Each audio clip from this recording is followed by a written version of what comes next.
haré lo que hizo Amalec a Israel al oponerse en el camino cuando subía de Egipto.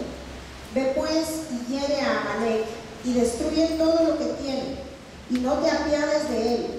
Mata a hombres, mujeres, niños y aún los de pecho, vacas, ovejas, camellos y asnos.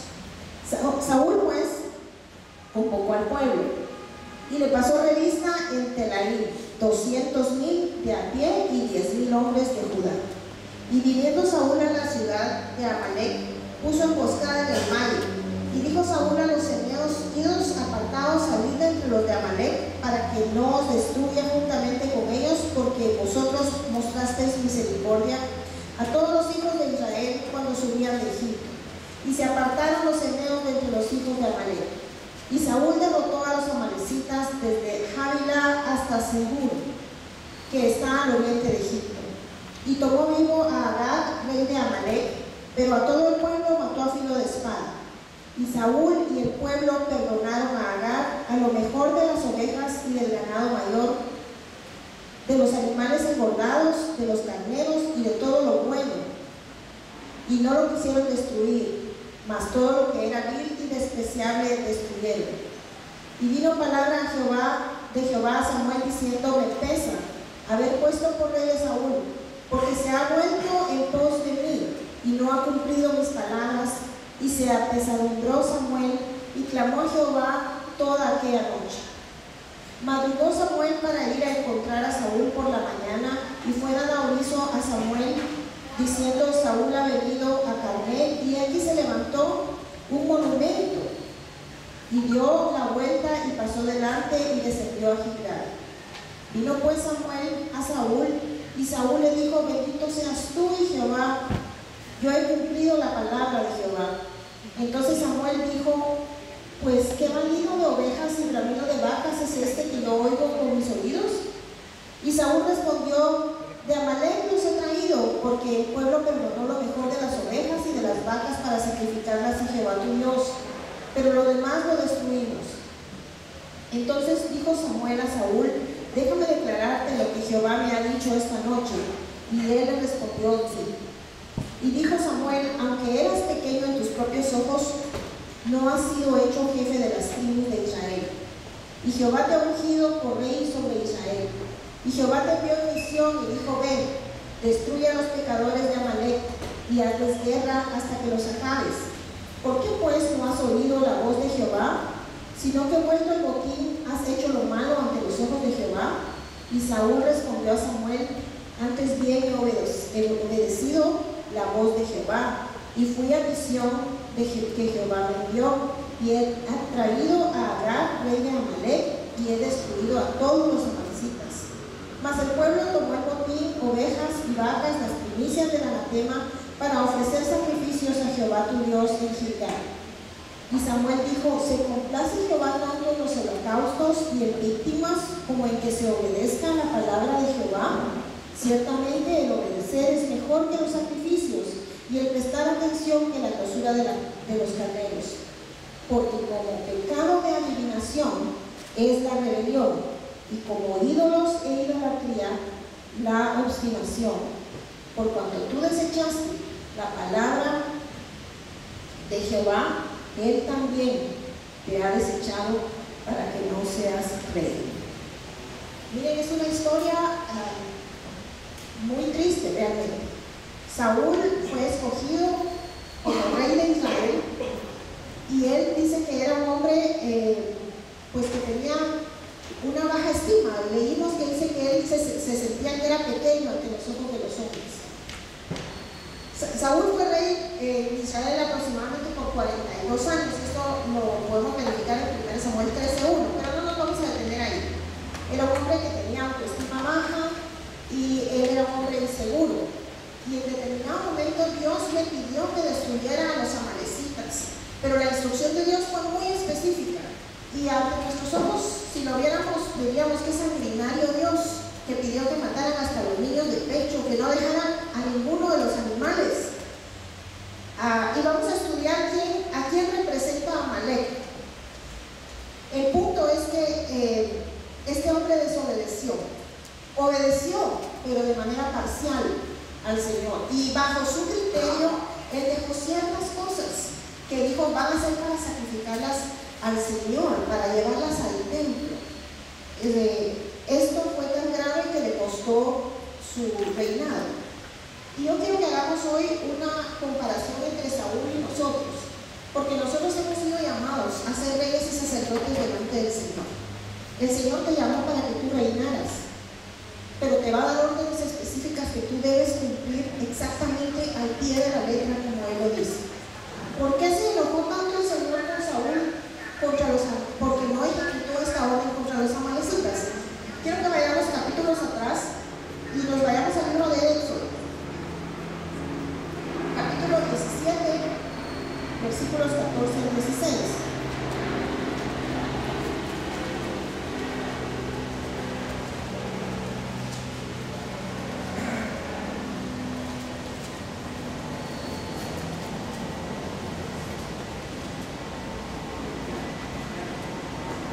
Dice: y Jehová dijo a Moisés, escribe esto para memoria en un libro, y dile a Josué que raeré del todo la memoria de Amalec de debajo del cielo.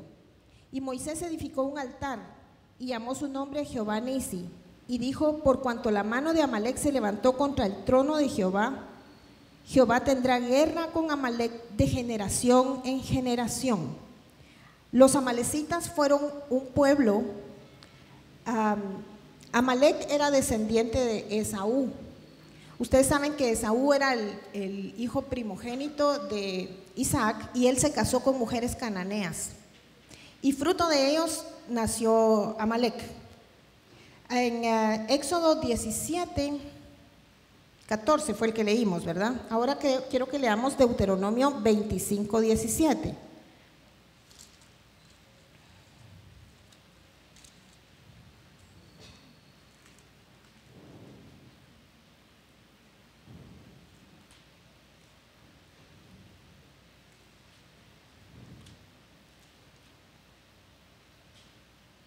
Y dice: acuérdate de lo que hizo Amalec contigo en el camino cuando salías de Egipto, de cómo te salió al encuentro en el camino y te desbarató la retaguardia de todos los débiles que iban detrás de ti, cuando tú estabas cansado y trabajado, y no tuvo ningún temor de Dios. Por tanto, cuando Jehová tu Dios te dé descanso de todos tus enemigos alrededor de la tierra que Jehová te da por heredad, para que poseas, borrarás la memoria de Amalec de debajo del cielo, no lo olvides. Vemos que aquí Dios le había dado una orden a Josué y a Moisés de que destruyeran a Amalec. Sin embargo, durante el reinado de Saúl, todavía había el pueblo de Amalec viviendo entre ellos. Dios dijo que iba a haber una guerra de generación en generación, porque Amalec levantó la mano contra el trono de Dios. ¿Y a qué se refiere esto? Levantar la mano contra el trono de Dios es oponerse a su gobierno, es atentar, porque del trono de Dios, ¿qué es lo que viene? Su autoridad, su reinado.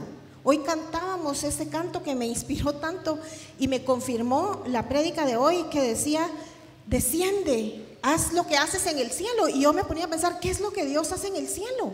Gobierna.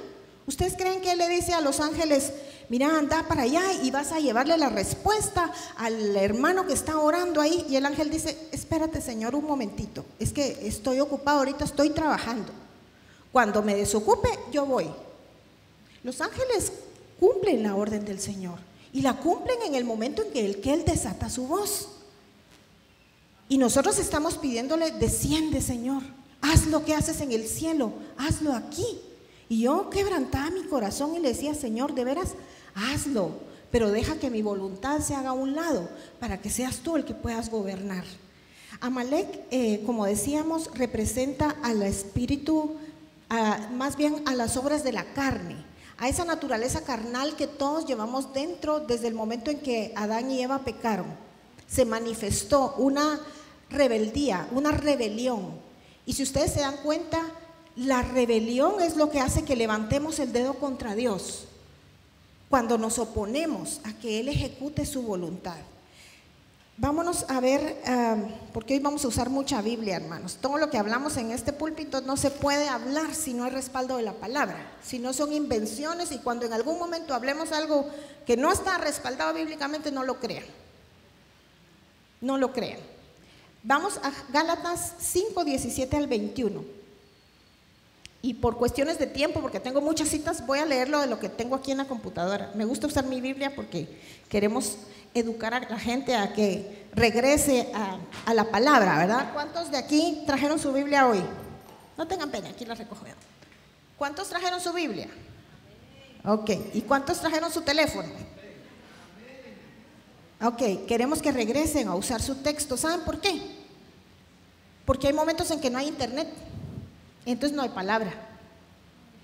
Nada cuesta, miren, hasta forros bonitos venden ahora para cargar nuestra palabra aquí. Y no es que estemos en contra de la tecnología, yo uso mucha tecnología, pero tenemos que acostumbrarnos a hojear. Hay momentos en donde no está el teléfono a la mano, y es muy sutil también en determinado momento distraernos con nuestra Biblia a la par, pero si suena el que nos entró una notificación de Facebook, nos salimos, nos abstraemos, ¿verdad?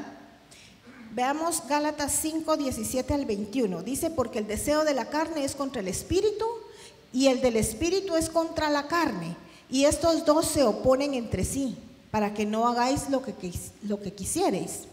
Pero si sois guiados del espíritu, no estás bajo la ley. Y manifiestas son las obras de la carne, que son adulterio, fornicación, inmundicia, lascivia, idolatría, hechicerías, pleitos, celos, iras, contiendas, disensiones, herejías, envidias, homicidios, borracheras y cosas semejantes a estas, acerca de las cuales os amonesto, como ya os lo he dicho antes, que los que practican tales cosas no heredarán el reino de Dios. Y tú me vas a decir: hermana, yo el adulterio hace rato que lo dejé. Yo la fornicación, pues ya me casé y arreglé mi vida y ahora estoy en mi matrimonio. Yo la lascivia y esas cosas, no, hermana. Pero esos son los hombres exteriores, tal vez son las batallas externas que tal vez ya logramos vencer. Pero ¿qué me dices tú de la idolatría? ¿Tú sabes que idolatría es aquello que amas más que a Dios? ¿Y no te amas tú más que a Dios? ¿No hay ídolos en tu corazón? ¿No son tus hijos tal vez tus ídolos? ¿O tu trabajo tu ídolo? Yo el día de hoy quiero que tú reflexiones en tu corazón. ¿A qué cosas le estás dando más importancia en tu corazón que al Señor? ¿Hay pleitos en tu casa o vives en santa paz? Yo, como pastora de la iglesia, sé que hay crisis en las casas, porque ustedes me vienen a contar y vienen a pedir que oremos. Y en determinado momento, hasta nosotros en nuestra casa se levantan ciertos dardos que el enemigo envía para quitar la paz. Entonces tú no me vas a decir: mire, yo a Amalek ya lo maté, porque Amalek representa todo esto que estamos describiendo hoy. Y el Señor nos está diciendo: mátalo, como le dijo a Saúl, destrúyelo, pero no dejes ni uno. Se lo dijo a Moisés y no fueron capaces de destruir a Amalek. Y la Biblia dice que este pleito es de generación en generación. Quiere decir que cuando nosotros no destruimos esa naturaleza carnal en nosotros, nuestros hijos van a aprender nuestros pecados. La línea de iniquidad se va a repetir y cada vez va a ir en aumento. Entonces vamos a ver a nuestros hijos. Y miren, es triste cuando uno ve a un hijo replicando algo por un camino por el que uno ya pasó y sabe que le dolió, y ve al hijo yendo por el mismo camino. Hay sufrimiento en el corazón. Entonces vemos que Dios nos está pidiéndole a Saúl que haga morir a este amalecita, pero que no deje vivo nada, ni las vacas. No sé si estos animales se habían contaminado tanto con el pecado de estas gentes o eran utilizados para idolatría, porque hasta ahorita que estábamos leyendo me di cuenta que Saúl había edificado un ídolo, dice, ¿verdad? Él había edificado una figura. Saúl se empezó a contaminar con Amalek y empezó a edificar también como lo hicieron los hijos de Israel cuando salieron de Egipto, que levantaron el becerro de oro. Dios nos pide que nosotros hagamos morir lo terrenal. Y si ustedes no me creen, vamos a Colosenses 3:5, que dice: haced morir pues lo terrenal en vosotros, fornicación, impureza, pasiones desordenadas, malos deseos y avaricia, que es idolatría. Miren, aquí nos está hablando de otra cosa que es idolatría, el amor al dinero. ¿Y qué es nuestro motor? A veces nosotros dejamos todo por el trabajo. No podemos llegar tarde a una cita de trabajo. ¿Por qué? Porque representa dinero. Pero en la iglesia te puedes dar el lujo de venir casi terminando el culto, porque aquí no te vamos a pagar porque vengas temprano. Aquí vienes por amor. Entonces me puedo dar el lujo de decir: el culto empieza a las 11, pero yo voy a llegar a las 12, porque lo que me interesa es oír la palabra. Pero hay una parte de ti que das, que es la alabanza, es tu ofrenda al Señor. Entonces la avaricia, el amor al dinero es cuando tú actúas de esa manera, puedes decir: estoy actuando en la carne, estoy dándole la prioridad a Amalek, no ha muerto en mí. Dice Colosenses 3:8-9: pero ahora dejad también vosotros todas estas cosas. Y aquí se va un poquito más profundo del corazón: ira, enojo, malicia, blasfemia, palabras deshonestas de vuestra boca. No mintáis. Entonces, tal vez tú me vas a decir: yo no adultero, yo no fornico, yo no hago hechicería. Pero ¿cómo está tu corazón con respecto a la ira? A veces dan ganas de tener una camarita en la casa de cada uno y ver cómo nos comportamos cuando no estamos en la iglesia. Y nuestros hijos son el mejor testimonio de eso. A veces hay chicos que ya no quieren seguir al Señor porque nosotros les hablamos por un lado de la palabra, pero por el otro lado deshacemos lo que hablamos con nuestras acciones, porque ellos no ven coherencia entre lo que hablamos y lo que practicamos en casa. Tenemos que ser consecuentes, hermanos, y estar conscientes de que el Señor está ahí a la par tuya. Él está viendo cada palabra que tú dices, cada pensamiento que tú dices. Entonces, ¿cómo estás con tus malas palabras? ¿Qué pasa cuando alguien te bocina en el carro? ¿Qué pasa cuando te das un golpe? Dices ¡ay! O dices otra cosa, que como salen las películas, ¿verdad? ¿Cómo estás en ese sentido? Marcos 7:21-22 dice: porque de dentro del corazón de los hombres salen los malos pensamientos, los adulterios, las fornicaciones, los homicidios, los hurtos, las avaricias, las maldades, el engaño, la lascivia, la envidia, la maledicencia y la soberbia. ¿Hay orgullo en tu corazón? El paso antes de la soberbia es el orgullo. ¿Cómo estás? Mira, examínate. Cuando yo estaba escribiendo este mensaje, tuve que hacer una inspección de mi propio corazón. Y hoy en la mañana tuve mi tiempo de pedir perdón al Señor, porque creo que al final todos hemos dejado una pequeña porción de Amalek dentro de nuestra vida. ¿Cómo opera este espíritu de Amalek? Que es la naturaleza carnal. Si regresamos al versículo que leímos, Deuteronomio 25:17, dice: acuérdate de lo que hizo Amalek contigo en el camino, cuando salías de Egipto, de cómo te salió al encuentro en el camino y te desbarató la retaguardia de todos los débiles que iban detrás de ti, cuando tú estabas cansado y trabajado, y no tuvo ningún temor de Dios. Y aquí nos está dando varias formas en cómo la naturaleza carnal nos juega la vuelta para desbaratarnos y destruirnos. Primero dice: te salió al encuentro. Eso quiere decir que te ataca sorpresivamente. Es algo que tú no estás esperando.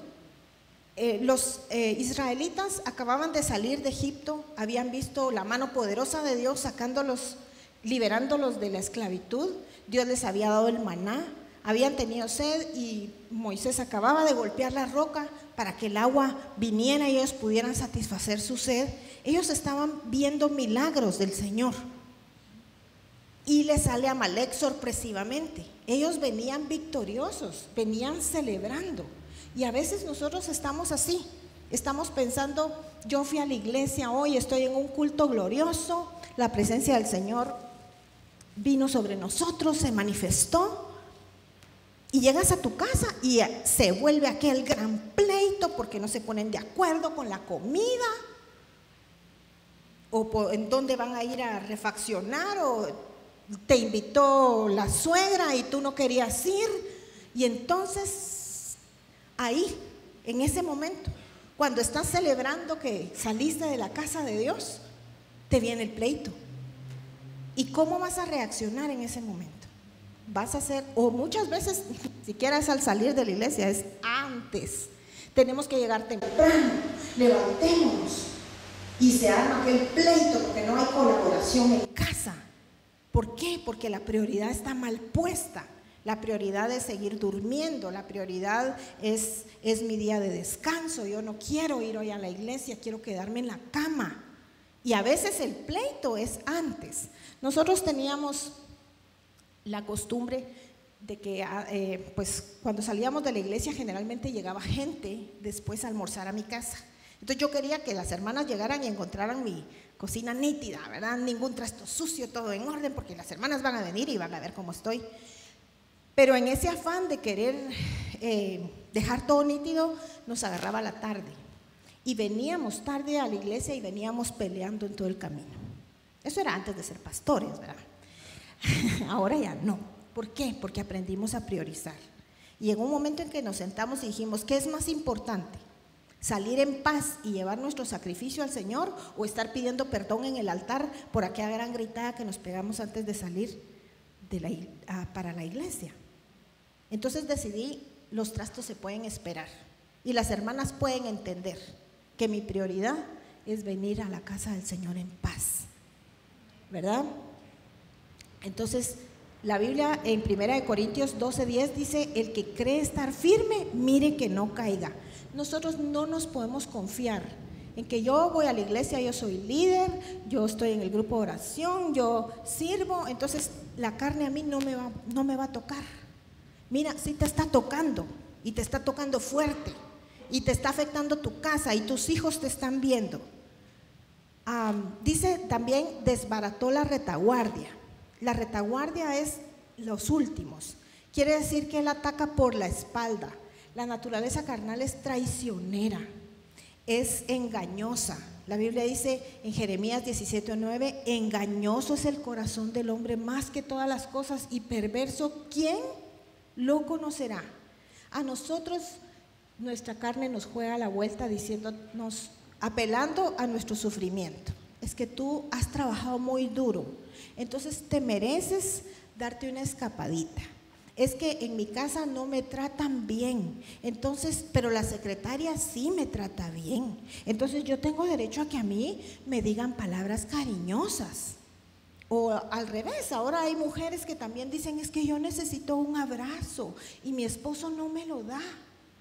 Entonces, que me abrace el instructor del gimnasio, ¿verdad? ¿Tú crees que ahí está Dios? ¿Tú crees que el Señor está gobernando en ese momento? No, es la naturaleza carnal que te está jugando la vuelta, metiéndote pensamientos, y te va a atacar por la espalda cuando tú estás encontrando justificaciones, utilizando los engaños de tu mismo corazón. Yo voy a usar dinero que era del diezmo, pero en la iglesia tienen dinero, todos dan, y ahí no les hace falta, entonces este mes no voy a dar mi diezmo. Y los que estuvieron ayer en Malaquías saben cómo se pone el Señor con respecto a esto. Pero hoy no es la prédica del diezmo, así es que no voy a hablar de eso. Dice, a los débiles que estaban detrás de ti.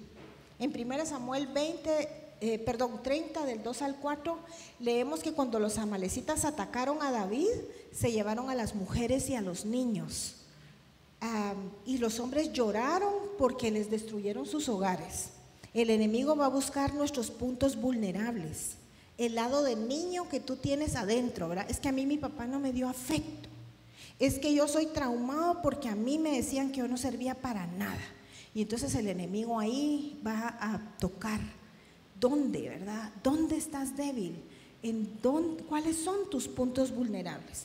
El Salmo 64 dice que el enemigo hace una investigación exhaustiva acerca de nosotros, porque tus puntos débiles no son los mismos que los míos, porque mi vida tiene una historia y la tuya tiene otra, pero concordamos en que en la palabra de Dios hay cosas a las que Dios llama pecado y nosotros no le podemos llamar con otro nombre. Dice: cuando estabas trabajado y cansado. El agotamiento físico y el cansancio pueden provocar que nos adormezcamos en nuestros sentidos espirituales. Nuestra alma necesita descansar de las obras de la carne. En Hebreos 4:10 dice: porque el que ha entrado en su reposo también ha reposado de sus obras, como Dios de las tuyas. Procuremos pues entrar en aquel reposo para que ninguno caiga en semejante ejemplo de desobediencia. El Señor nos está animando a que entremos en el reposo de Dios. El afán por querer solucionar las cosas, el querer tener el control de la situación, de la vida de nuestros hijos, de la vida del esposo, de la vida de la esposa, de las cosas en la iglesia, de las cosas en el trabajo. Cuando queremos tener el control, empezamos a meter nuestra mano y a mover cosas, y a mover hasta gente, y lastimamos el corazón de otros. Entonces, aquí nos está diciendo que cuando estamos trabajados también, a veces nosotros podemos caer en el error de servir mucho en la iglesia, pero perder nuestros tiempos de comunión con Dios en casa, porque decimos: yo ya cumplí, ya di mi cuota, ya fui el domingo a la iglesia, el resto de la semana me la puedo pasar viva la flor, y el domingo vuelvo a cargar baterías. Miren, el domingo no es para venir a cargar baterías, ese es un mal concepto. Los cultos no son para venir a cargar baterías. Nosotros tenemos que ocuparnos de mantener nuestra batería cargada. Tú, ponte a pensar en esto. Tú cargas tu celular todos los días. Cargas tu celular, ¿verdad? Y te preocupas porque si el celular se te llega a quedar sin carga, te mueres. Nos hemos vuelto dependientes, pero tenemos que ser como el celular. Ponte a cargar todos los días. Aparta un tiempo para conocer a tu Dios, para leer tu palabra, miren, hay horas que se pasa la gente frente al Facebook, frente a los jueguitos, frente al televisor, horas que se nos van de nuestra vida, que podremos aprovechar en leer la palabra, en entrar en un tiempo de oración. Yo le doy gracias al Señor que me despierta a las 3 de la mañana, y es inevitable para mí despertarme a las 3 de la mañana, porque es mi tiempo para entrar en secreto con el Señor. A esa hora no se enciende computadora, y las veces que la he encendido la he pagado caro, así es que no la quiero encender. Es mi tiempo con Él, y Él es celoso con esto. Entonces, ¿qué pasó? Saúl dejó a este rey vivo, a Agag, y con el paso del tiempo, el pueblo aparentemente no había pasado nada, aunque vemos que a David se le metieron también los amalecitas y se llevaron a los niños y a las mujeres. Pero durante el tiempo del reinado de Esther, cuando el pueblo había sido llevado cautivo por Persia, primero Babilonia, ¿verdad? Y después llegaron los persas, conquistaron a los de Babilonia, y ellos estaba este rey Jerjes, que fue el que se casó, o Asuero, el esposo de Esther. Y vemos ahí que salió un hombre que se llama Amán. Y esto, ustedes pueden leer el libro de Esther, no tenemos tiempo hoy para dar mucha explicación sobre el libro de Esther, pero resulta que este Amán era el consejero del rey. Y el pueblo había sido llevado cautivo a causa de que ellos habían amado a los ídolos y habían preferido seguir las costumbres de los pueblos paganos que apartarse en la santidad que Dios les había pedido. Entonces Dios los entrega al cautiverio y se los lleva a Nabucodonosor, los tiene cautivos, y al paso de los años vienen los reyes de Persia y ellos conquistan a Babilonia. Y entonces el rey Asuero tenía un consejero que se llamaba Amán, y este Amán era un hombre muy orgulloso. Y había un hombre de Israel que se llamaba Mardoqueo, el tío de Esther, que él dice que no doblaba la rodilla delante de Amán. Entonces Amán se enoja porque todo el pueblo, él era el segundo del rey, era el primer ministro, ¿verdad? El consejero. Entonces todo el mundo pasaba a Amán y todo el mundo se arrodillaba. Resulta que Amán es descendiente de Amalek. Entonces mira cómo pasan generaciones. Y a estas alturas, Saúl no obedeció la voz de Dios, no destruyó a Amalek, y el pueblo fue llevado cautivo. La Biblia nos decía en Deuteronomio que de generación en generación iba a ser el pleito. Entonces aquí Saúl ya no estaba sufriendo las consecuencias, pero sus hijos y sus descendientes sí, porque se cree que Mardoqueo era descendiente de Saúl. Ahora dice que Amán, veamos Esther 3 del 5 al 6. Y vio Amán que Mardoqueo ni se arrodillaba ni se humillaba delante de él, y se llenó de ira. Pero tuvo en poco poner mano en Mardoqueo solamente, pues ya le habían declarado cuál era el pueblo de Mardoqueo. Y procuró Amán destruir a todos los judíos que había en el reino de Asuero y al pueblo de Mardoqueo. Miren, esta pelea continúa, y esta pelea va a continuar por siempre si nosotros no logramos exterminar a Amán.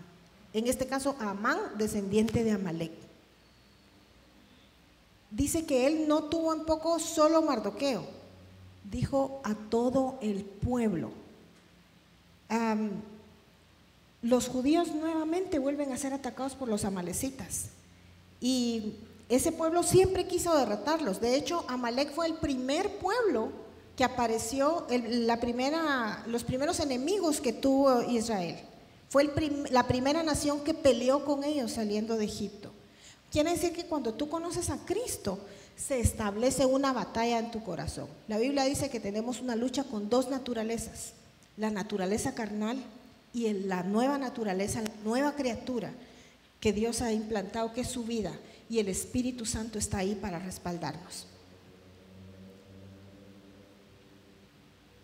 Si Saúl hubiera acatado el plan de Dios, las cosas hubieran sido diferentes, y aquí no hubiera habido esta guerra nuevamente y este atentado para matarlos. Nosotros no podemos negociar ni con la naturaleza carnal ni con el diablo. Y en algún momento Saúl quiso ser más misericordioso que Dios, ¿verdad? Es que ¿cómo es posible matar? Esto va a ser para ofrecérselo al Señor. Recordemos que el espíritu de Amalek devora, enfría y ataca sorpresivamente, como lo que hizo con los israelitas. Primera de Pedro 5, 8 al 9 dice: sed sobrios y velad, porque vuestro adversario el diablo como león rugiente anda alrededor buscando a quien devorar, al cual resistid firmes en la fe, sabiendo que los mismos padecimientos se van cumpliendo en vuestros hermanos en todo el mundo. Todos los cristianos tenemos la misma lucha. Y yo puedo entenderte cuando tú me dices: es que hay una parte, hermana, que para mí es débil. Yo también tengo mis áreas débiles y tengo que aprender a conocerme y a saber. Mira, hace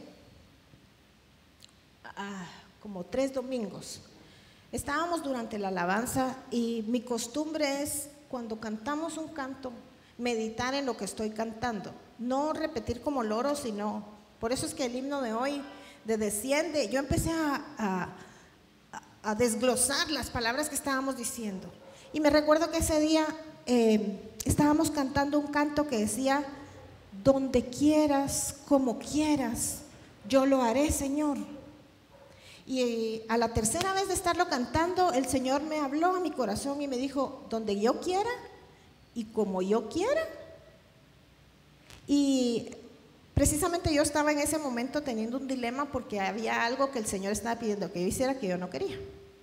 Y yo estaba así como encontrando mis justificaciones de decir: Señor, esto no es lo correcto, esto no es tu voluntad, ¿verdad? Y entonces el Señor me dijo: como yo quiera y donde yo quiera. Y empezó a quebrantar mi corazón y empecé a meditar: Señor, yo no estoy dispuesta a hacer lo que tú quieres, ni como tú quieres, ni donde tú quieres, porque no me quiero mover de donde estoy. Y el Señor me dijo: ¿sabes cómo se siente mi corazón? Y yo no sé si ustedes recuerdan esa palabra que el Señor me dio esa mañana. Y el Señor me dijo: ¿sabes cómo me siento? Tú, te voy a ejemplificar. Tú tienes a tus hijos y les dices: mi hijo, vaya a bañarse porque nos tenemos que ir a la iglesia. Y el hijo dice, vaya, pero se queda viendo la televisión. O se queda frente a la computadora jugando. O se da la media vuelta en la cama y dice, quiero seguir durmiendo. Y no te obedece. Y el Señor me dijo, así me siento yo. ¿Cómo te sientes tú en ese momento? Estos patojos no me hacen caso. Ya les dije, es importante lo que les estoy diciendo. O les dices, vaya a estudiar que tiene examen. ¿Ok? O saque la basura, ayúdeme en la casa. Bueno, pero no hacen lo que tú les estás diciendo. Se quedan en su lugar. Y es bien fácil para nosotros como papás, y yo veo a muchos papás haciendo la cabeza así, ¿verdad? Como yo sí he sentido eso. Ahora ponte tú en el lugar que tú eres el hijo y Dios es el padre. ¿Cómo está tu corazón? ¿Cómo está el corazón de Dios? Y el Señor me dijo, estoy dolido, porque ¿qué es lo que tú piensas? Patojos desagradecidos, yo me mato trabajando por ellos, les doy todo lo que quieren y no me apoyan, no me ayudan, de balde, no valoran. Y me dijo el Señor, así me siento yo. Di lo más preciado, les di a mi propio hijo, como el video que veíamos la noche de Coinonía, de un hombre que dejó morir a su hijo para salvar a un grupo de personas que iban en un tren. Y la palabra del Señor vino a mi corazón y me compungí, y tengo mucho dolor en mi alma. De veras, yo siento mi corazón quebrantado, porque a ese punto hemos llevado al Señor, de decir, no valoran nada de lo que yo les doy, no obedecen, y a veces es en cosas tan mínimas. A veces yo me pongo a ver aquí arriba cuando estamos cantando y el predicador o el director de alabanza dice, levanten sus manos, hermanos, cántenle al Señor, y todo el mundo está así, en una franca actitud de rebelión. Si en esas pequeñas cosas nosotros no somos capaces de obedecer, tal vez porque me cae mal el director de alabanza, tal vez porque me cae mal el que está predicando, porque él no me gusta cómo predica, no voy a ir a su reunión porque, ay no, ese hermano sí, cuando predique el otro sí voy, pero cuando esté él no. Pequeñas cosas, mira, ahí empieza tu rebelión. Ahí empieza tu resistencia a la voz de Dios. ¿Cuánto más cuando el Señor te diga, dame el diezmo, dame las ofrendas, dame tu tiempo, quiero tu servicio? Y ¿saben una cosa? No obedecemos a la voz del Señor, no obedecemos a su voz. Y a Saúl le costó perder su trono, él perdió su corona. Y yo te digo, hermano, no te dejes quitar tu corona hoy. No dejes que Amalek venga y te robe tu corona, y no solo la tuya, sino que se robe la corona de tus hijos, porque esto va a seguir.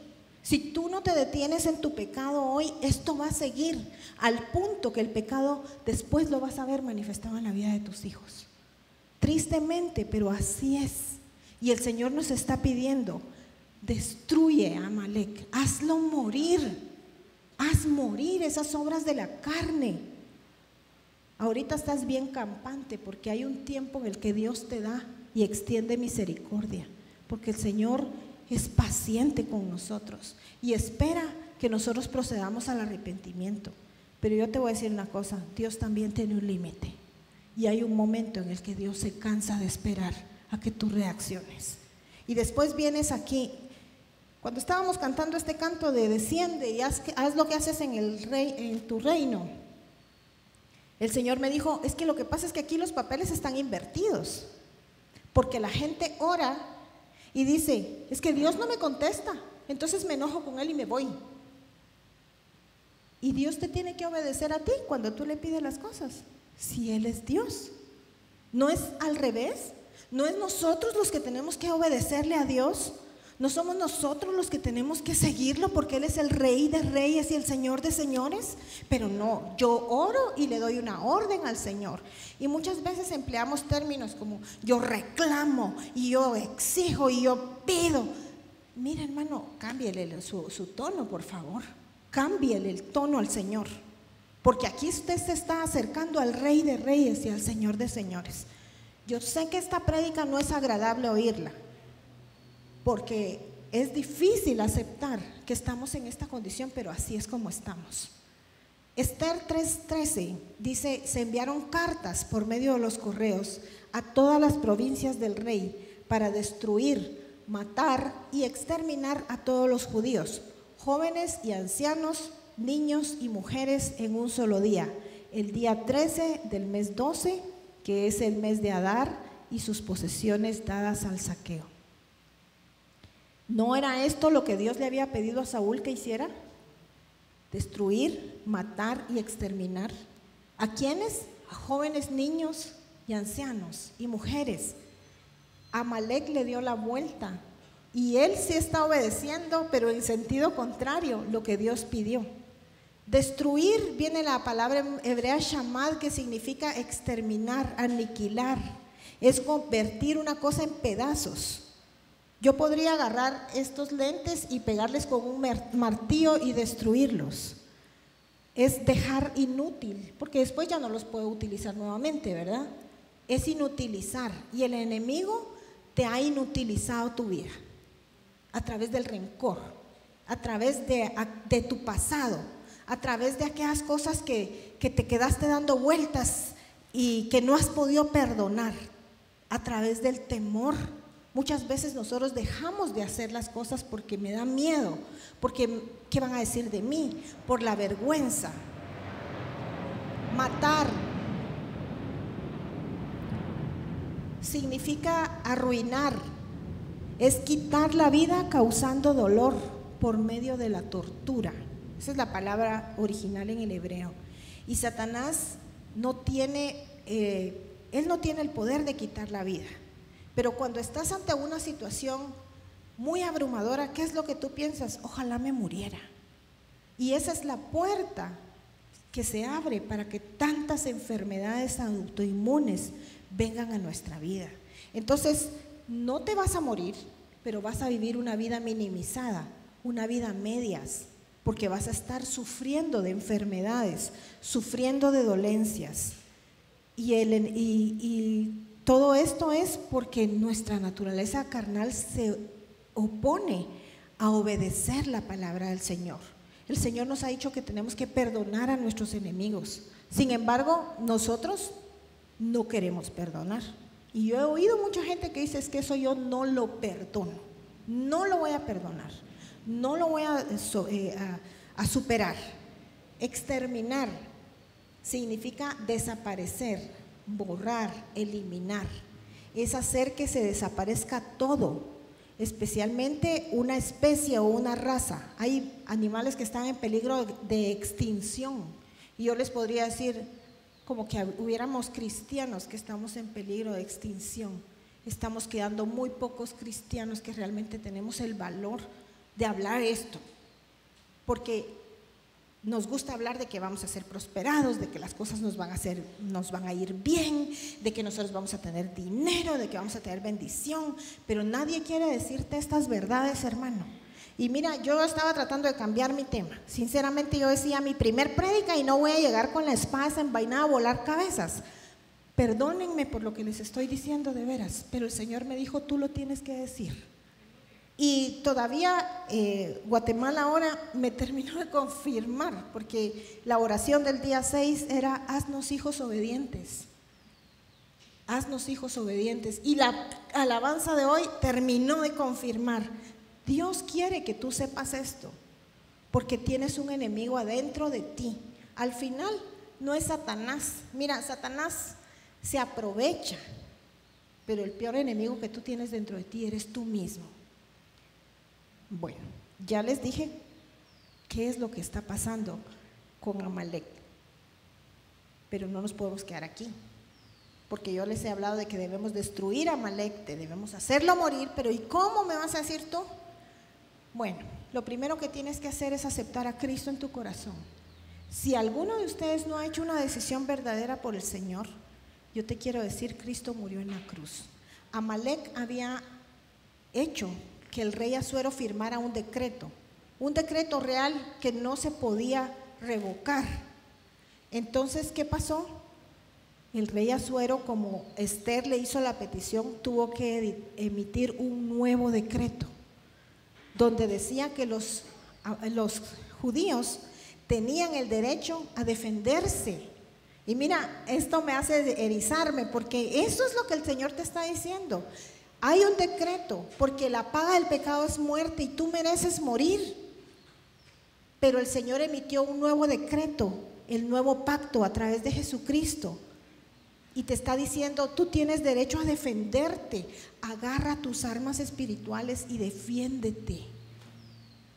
No lo va a hacer Dios. No, si estás esperando a que Dios te quite tus pecados, mi choles, te vas a quedar ahí esperando, porque eso lo tienes que hacer tú. Lo que Dios está haciendo es dándote las herramientas para que tú hagas uso de ellas. Y la primera herramienta es saber que nosotros tenemos un nuevo decreto, hay un nuevo pacto. La sangre de Cristo es poderosa para reprender en nosotros mismos esas batallas internas que tenemos. Tú tienes que reprenderte a ti mismo y agarrarte en curva cuando estás pensando, porque todo empieza en la mente. Antes de llegar a ejecutar, agárrate en curva. Estoy peleando con mi familia, estoy desatando la ira en esta casa, estoy golpeando a mis hijos con enojo y estoy sembrando ira en su corazón. En el nombre de Jesús yo ato mis emociones. Tanto que hemos oído sobre el corazón circuncidado, y es que tienes que agarrar tus emociones y no ser dominado por ellas, sino dominar tú.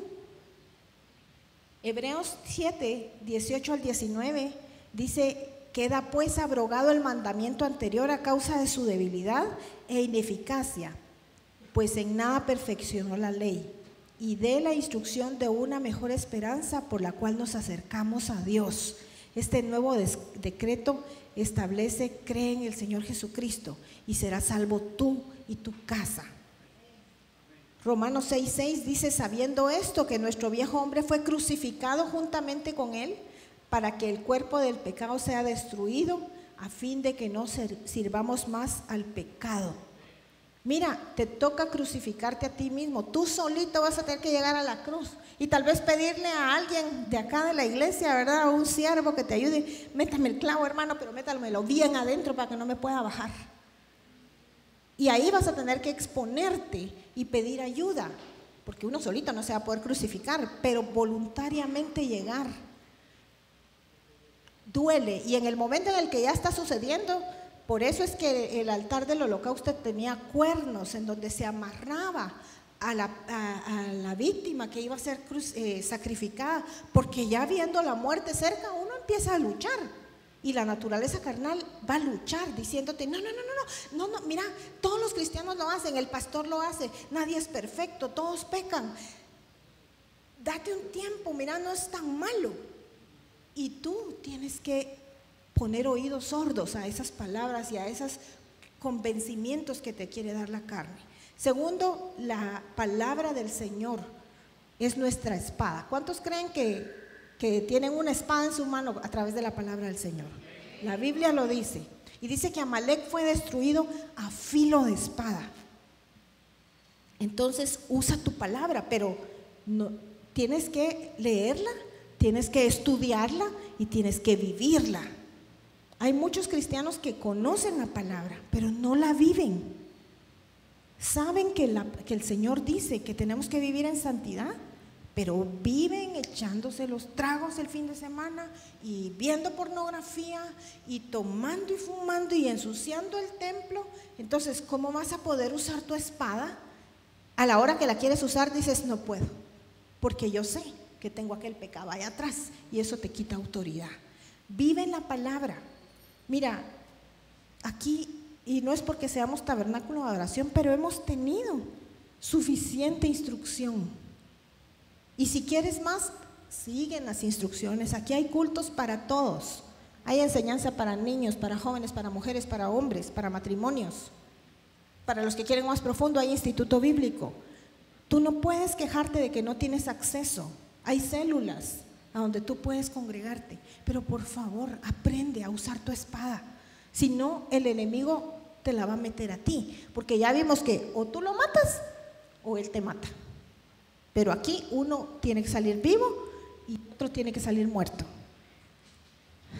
Tercero, obedeciendo la palabra del Señor. Cuando Amalek se enfrentó contra el pueblo de Israel,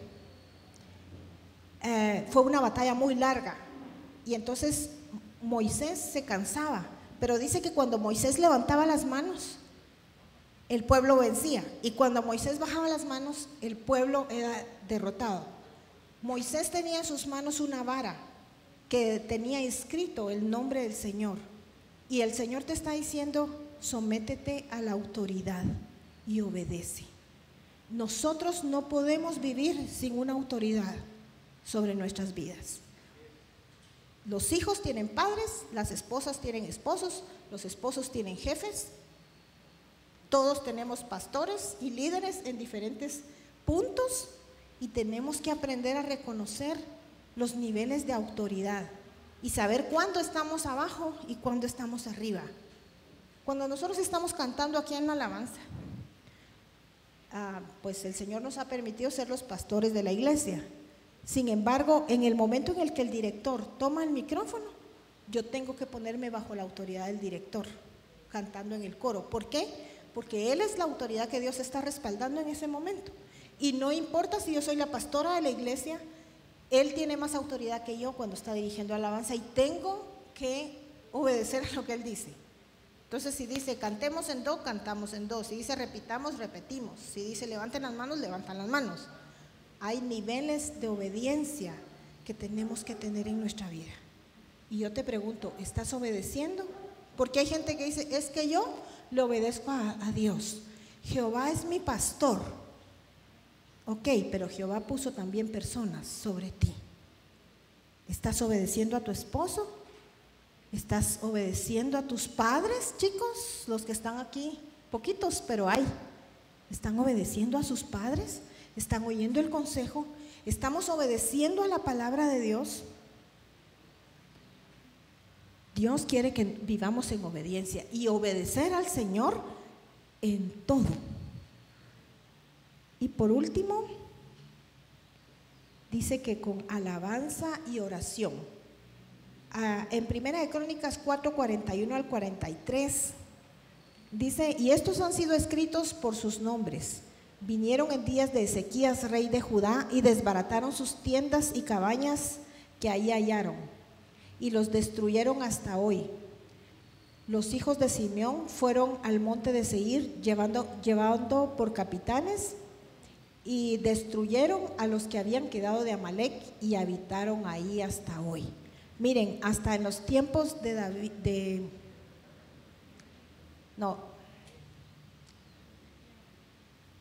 aquí habla que los destruyeron, pero todavía quedó descendencia. Y es la que vive adentro de nosotros, hermanos. Pero aquí está diciendo que Judá y Simeón lograron en ese momento minimizar las fuerzas de Amalek. ¿Qué es Judá? Judá es alabanza. Tú tienes que ofrecerle sacrificio de alabanza al Señor, aun cuando las cosas no están saliendo bien. Alabanza no es cantar. El canto es una expresión de alabanza, pero alabanza es reconocer que Él es Rey, reconocer su señorío, reconocer que Él tiene el control de las situaciones que estás viviendo en tu vida, aunque no sean de tu total agrado. Y Simeón significa oyendo. ¿Y dónde oyes tú la voz del Señor? En la intercesión, cuando tú estás orando al Señor. Entonces la alabanza y la oración, los tiempos de intimidad con el Señor, van a hacer que Amalek sea vencido y sea derrotado. Y por último, Romanos 8, 11 al 13 dice: viviendo en una vida en el Espíritu. Y si el Espíritu de aquel que levantó de los muertos a Jesús mora en vosotros, el que levantó de los muertos a Cristo Jesús vivificará también vuestros cuerpos mortales por su Espíritu que mora en vosotros. Así que, hermanos, deudores somos no a la carne, para que vivamos conforme a la carne. Porque si vivís conforme a la carne, moriréis. Mas si por el Espíritu hacéis morir las obras de la carne, viviréis. Y era lo que les decía: o matas o te matan. ¿Cuántos cristianos han perdido su gozo en el Señor? ¿Cuántos cristianos están viniendo a la iglesia y dicen: yo ya no siento nada, yo vengo por religión?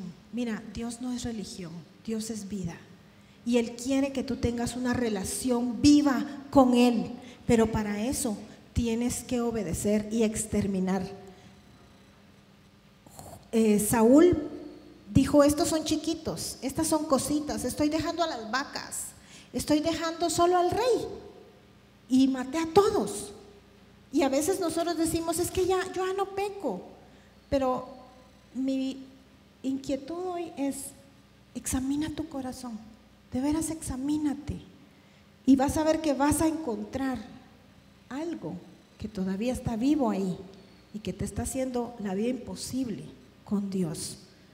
Una noche yo le dije al Señor: yo ya perdoné a todas las personas que tenía que perdonar, Señor. Si hay una que yo no haya perdonado, muéstramela, porque yo quiero estar limpia delante de tu presencia.